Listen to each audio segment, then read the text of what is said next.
Good morning everyone ទស្សនិកគ្នាចឹងសម្រាប់ថ្ងៃនេះថ្ងៃទី8ទៅជាថ្ងៃចុងសប្តាហ៍ហើយសម្រាប់ trader មួយចំនួនគាត់បែរជាសម្រាប់ហើយនឹងសិស្សមួយចំនួនគាត់សម្រាប់ដែរសម្រាប់ខ្ញុំអត់ទាន់សម្រាប់ទេខ្ញុំនៅធ្វើ episode នឹងមេរៀនមួយចំនួននឹង recap មេរៀនមួយចំនួនទៅកាន់ YouTube channel drop នៅក្នុង YouTube channel នៅក្នុងFacebook page ដើម្បីឲ្យបងប្អូនអ្នកគ្នាបានមើលទៅលើ lesson មួយចំនួននិងមេរៀនមួយចំនួនអញ្ចឹងសម្រាប់ថ្ងៃនេះយើងមក recap ទៅតងជាមួយនឹង pair currency ដែលយើងហៅថា euro dollar ណាជារួមទៅខ្ញុំ trade euro dollar មួយរយៈនេះយើងឃើញថា volume របស់មាសគឺវាដើរខ្លាំង high volume ដែលធ្វើឲ្យ trader មួយចំនួនគាត់ trade នឹងការ fail set up ច្រើនហើយក៏ខ្ញុំសម្រេចចិត្តក្នុងការ trade ទៅលើ euro dollar ឬក៏យើងហៅថា currency ណាយើងតើតងជាមួយនឹង currency ការ trade គឺអត់ខុសគ្នាជាមួយនឹងមាសទេហើយនឹង ESNNQ ឬក៏ Nasdaq ទេគឺ set up តែមួយទៅនឹង pair ផ្សេង one strategy all pair យល់ទៅណាសម្រាប់ខ្ញុំពីមុនខ្ញុំក៏ trade euro dollar ដែរឬក៏ currency ដែរតែមួយរយៈក្រោយមកដោយសារមានបងប្អូនយើងគាត់ trade មាសច្រើនពេកក៏ខ្ញុំសម្រាប់ចិត្ត trade មាសទៅក៏ប៉ុន្តែមួយរយៈក្រោយនេះឃើញថាមាសវាដើរខ្លាំងឬក៏ប្រកបរបស់មាសគឺអត់ដូចមុនទេមានថា price will run up run លឿនមែនតើវាធ្វើឲ្យ stop loss របស់យើងវាហែកធំជាងមុនឬក៏វាធំជាងមុនណាអញ្ចឹងការវិភាគទៅលើតម្លៃ gold price gold ហើយនឹង price របស់ currency euro dollar ហើយនឹង NQ and Nasdaq អីហ្នឹងជារួមទៅវាអត់មានខុសគ្នាទេសម្រាប់ technical analysis ឬក៏ fundamental analysis គឺពាក់ព័ន្ធជាមួយនឹងលុយដុល្លារដូចគ្នាអញ្ចឹងសម្រាប់ថ្ងៃនេះខ្ញុំមក recap ទៅជាមួយនឹង euro dollar ទៅលើ strong liquidity buy side to strong liquidity ទៅតងជាមួយនឹង strong liquidity ការ trade ប្រចាំសប្តាហ៍ឬក៏ប្រចាំថ្ងៃទៅតងជាមួយនឹង daily strong liquidity ណា strong liquidity សំខាន់សម្រាប់ ICT concept ពូសំដៅទៅលើ position ឬក៏ liquidity នៅក្នុង high time frame ឬក៏យើងហៅថា daily bias ណាចឹងទៅតងជាមួយនឹង daily bias ដែលយើងបកមកវិញយើងហៅថា strong liquidity នឹងឯងជារួមទៅប្រសិនបើ price create ណា week high and week low នេះគឺជា time frame daily ណា daily time frame ចឹង daily time frame open and close and week high and week low អញ្ចឹង week high ឬក៏ week low នេះគឺជា strong on liquidity ណា strong on liquidity ឬក៏យើងហៅថា sell side to strong on liquidity អូខេខាងលើ buy side to strong on liquidity ដូចគ្នាអញ្ចឹងប្រសិនបើ price បានសម្អាត strong on liquidity អញ្ចឹងវានឹង risk balancing price មកក្រោមវិញណាមកក្រោមវិញអញ្ចឹងវាអត់ rebalance ទៅលើទេអាស្រ័យដោយ hard fall យើងឃើញថាវាបានសម្អាត daily bias ឬក៏យើងហៅថា strong liquidity ហ្នឹងឯងអញ្ចឹងនៅពេលដែល price បាន rebalance មកអត់ដល់ strong liquidity low ឬក៏ sell side strong liquidity ទេគឺ price គឺអត់ឡើងទេអញ្ចឹងវាថាវា retrace ទៅលើវិញ retrace ទៅលើវិញជារួមជាសប្តាហ៍ប្រសិនបើសប្តាហ៍នេះអត់បាន spip strong liquidity ណាមួយទេអញ្ចឹងសប្តាហ៍ក្រោយវានឹងឡើងទៅណាទៅតងជាមួយនឹង strong liquidity daily bias យើង trade ជាទូទៅអ្នកទាំងអស់គ្នាត្រូវមើល daily bias ឬក៏យើងហៅថា strong liquidity នឹងឯងបន្ទាប់មកយើងទៅមើល lower time frame ឬក៏ 1 hour time frame 1ម៉ោងឬក៏15នាទីដើម្បីរក model entry ឬក៏ model setup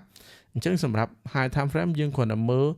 strong liquidity តើ price ហ្នឹងវា trade ទៅណាវា trade មកក្រោមឬក៏ trade ទៅលើណា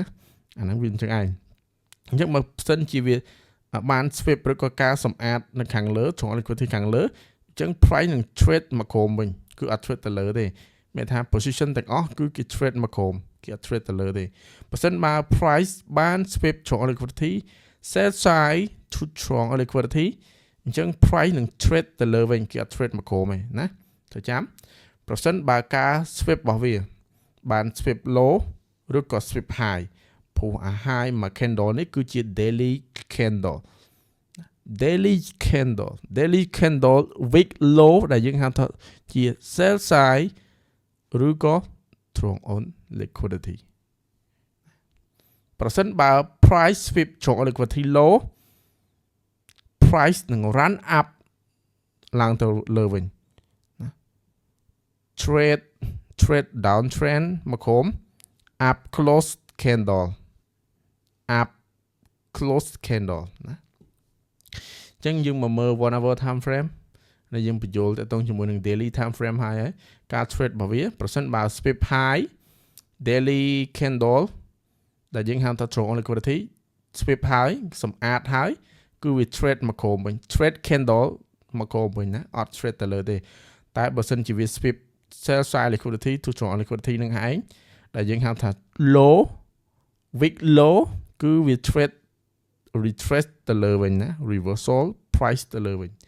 ចឹងមកមើល 1 hour time frame 1ម៉ោងយើងមក check time frame 1ម៉ោងចឹងអ្នកនរគ្នាឃើញ time frame 1ម៉ោងអី time frame 1ម៉ោង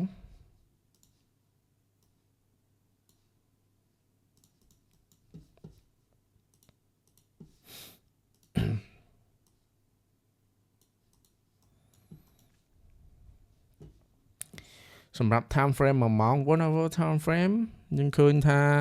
ខាងក្រោមនេះគឺជា strong liquidity sell side to strong liquidity ចឹង price retrace មកក្រុមណា trade មកក្រុម head pot នេះជា inducement daily candle next candle inducement ណាជា inducement ឬក៏យើងហៅថា IDM ព្រោះវានៅក្រៅ rank sorry ព្រោះវានៅក្នុង rank វាអត់នៅក្រៅ rank នៅក្រៅយើងហៅថាជា liquidity តែបើសិនជា price នៅក្នុង rank យើងហៅថាជា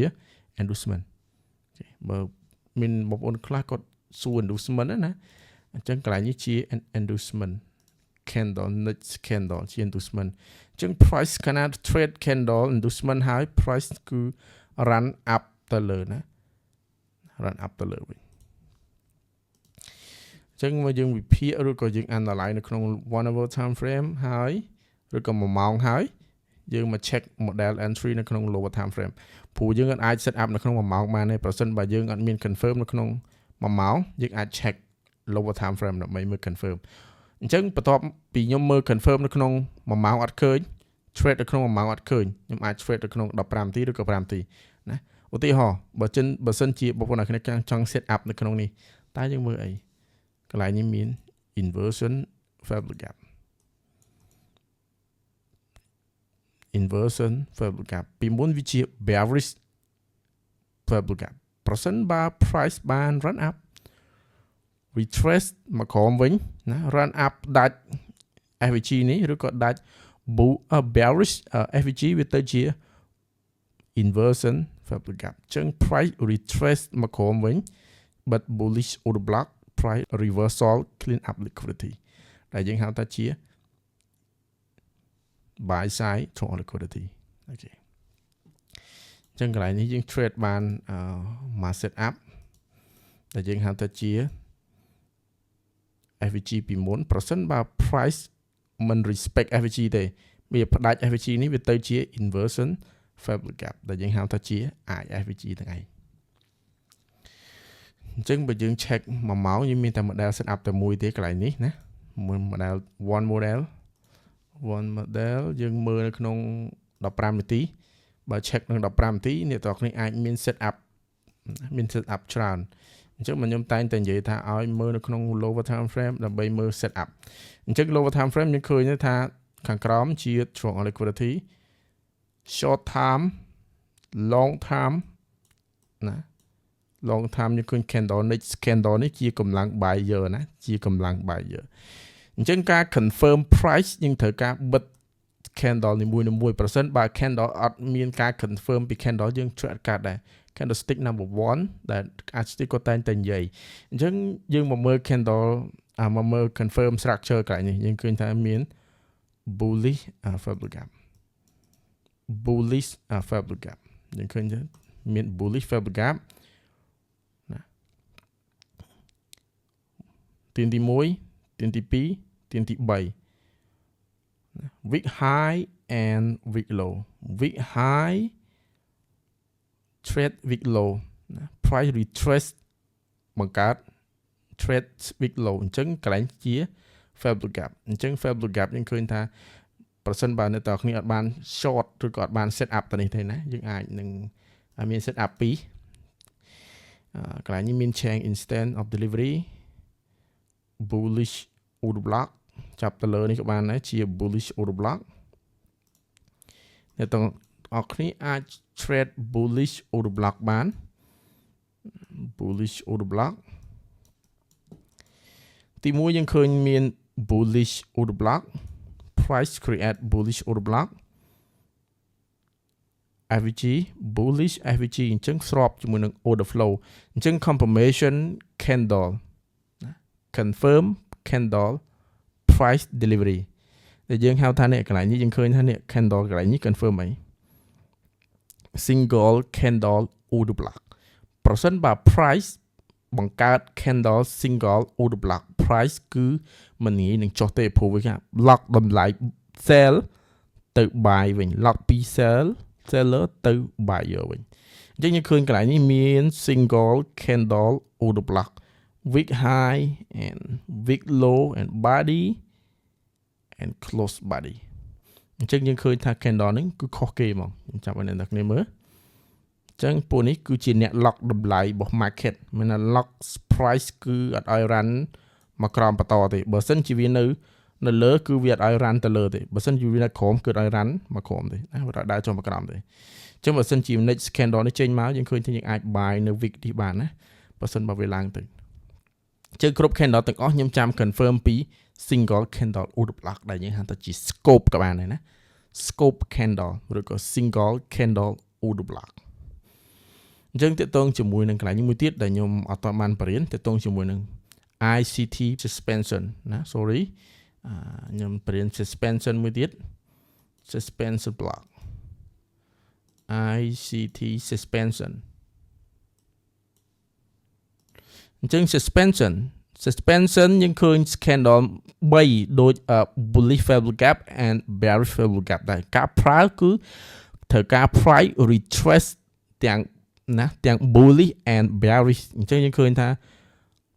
body យើងចាប់ពី body close and body close របស់វាណាចាប់ពី body close រហូតដល់ body close មកព្រោះនេះវាអត់មាន wick ឬក៏អត់មានចន្លោះប្រហោងដូច fair blue gap ទេណាវាអត់មានដូច fair blue gap ទេតែយើងហៅថាជា ICT suspension block ដូចទៅនឹង fair blue gap ដែររបៀបក្នុងការប្រើរបៀបក្នុង set up អញ្ចឹងយើងឃើញ price set up ឬក៏ price retracement នៅក្នុង ICT suspension ឬក៏ suspension block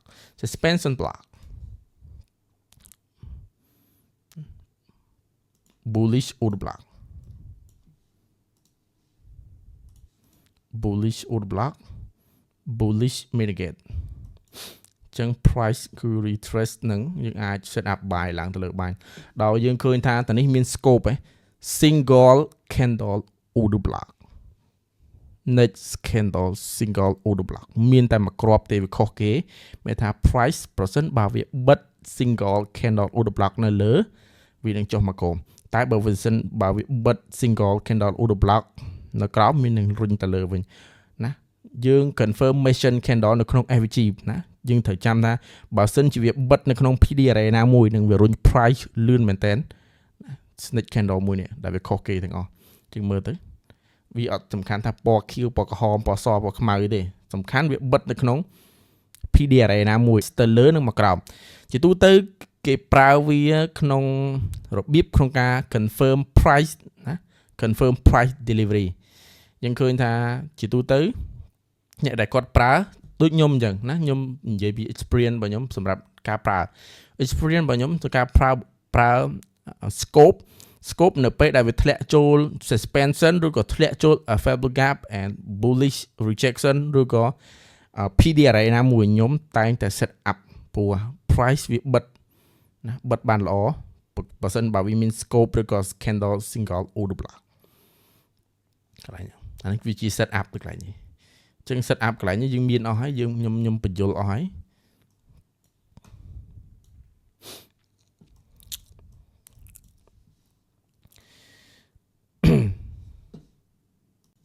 អាហ្នឹងនៅក្នុង15នាទីយើងមើល set up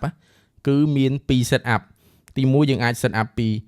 bullish order block and bullish FVG ហើយទៅនេះជា bullish suspension block bullish suspension អញ្ចឹង bullish order block ខាងលើនេះឬក៏ bullish mitigate bullish mitigate ចាប់ពី body open and body close មកដល់លើនេះមកឬក៏ VIX close នៅលើនេះណាអាហ្នឹងជា set up scenario set up ដែលអ្នកទាំងគ្នាអាច set up បានចឹងមកមើល5 minute ឬក៏5នាទីយើងមើល5នាទី set up គឺខុសគ្នាពី15នាទីចឹង recommend time frame សម្រាប់អ្នកទាំងគ្នា set up គឺ15នាទីហើយនឹង1ម៉ោងហើយនឹង daily analyze ចាប់ពី daily raw strong liquidity ដែលវាត្រូវ trade មកខាងណាឬវា trade មកខាងក្រោមឬក៏ trade ទៅលើខាងលើអញ្ចឹងអានេះគេហៅថាទិសដៅធំបើសិនបើអ្នកទាំងគ្នាមើលទិសដៅធំហើយចូលអ្នកទាំងគ្នាមក check 1ម៉ោង raw liquidity បន្តទៀតហើយនឹង raw FVG 1ម៉ោងឬក៏ raw PD array ណាមួយដែលអាច support price ឲ្យ run ទៅលើឬក៏ trade មកក្រោមហើយមក raw set up ឬក៏មក raw model entry នៅក្នុង15នាទីណាមក raw 15នាទី set up ចឹងសង្ឃឹមថាខ្ញុំបញ្យល់អ្នកនរគ្នានឹងយល់កន្លែងនេះទាក់ទងជាមួយនឹងច្រក liquidity ឬក៏ PD array ណាមួយដែលអ្នកនរគ្នាបានធ្លាប់ស្គាល់ហើយក៏អត់ទាន់ធ្លាប់ស្គាល់ឲ្យអ្នកនរគ្នាមករៀនណាចឹងជួបគ្នានៅវីដេអូក្រោយ